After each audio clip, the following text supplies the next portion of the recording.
The number of offenses involving a gun reported to La Crosse police nearly doubled last year. Police say it's a troubling trend, and last night hundreds of people in our community got together and sparked a conversation about how to handle it. News 8's Jenna Traum takes a look at the scope and impact of gun violence in our community. Mark, 3 of the 4 people murdered in La Crosse last year were shot to death. The mother of one of those victims spoke out at last night's community conversation about gun violence, a problem that's on the rise in the La Crosse community. Hundreds of candles glittered in the pews of Wesley United Methodist Church Sunday night. The flames honored those affected by gun violence and sparked a conversation. When you take a life, you don't just take one person's daughter, mother, friend. You take a community. Sherry Hogan's daughter, Sarah, was gunned down in her apartment last year. She says she has thousands of happy memories of her daughter's life, but it's the memories she'll never get to have that hurt the most. I don't like to talk about how my Sarah Rose was taken from me. It makes me too sad.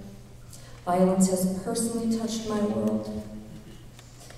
The effects are lasting and altering. They're undescribable. And it's a problem that's on the rise in La Crosse. The number of offenses involving a gun reported to the La Crosse Police Department nearly doubled from 23 in 2011 to 43 in 2012. Well, in 2012, our community's seen an increase in some strong armed robberies, home invasion type of robberies that were committed by I guess we'll have to call them a street gang. Plus, the number of juveniles arrested for weapon crimes jumped 50% last year. We could just huddle up in fear and arm ourselves, as some have advocated doing, and that's a fearful response.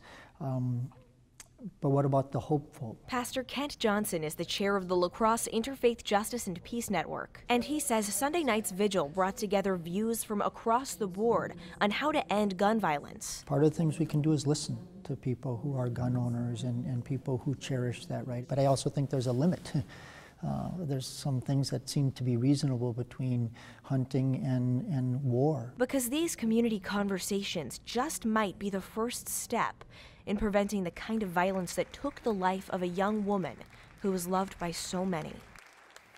Sherry Hogan announced last night she wants to start bringing Sarah's story to local schools to begin a conversation with kids about the impact of gun violence.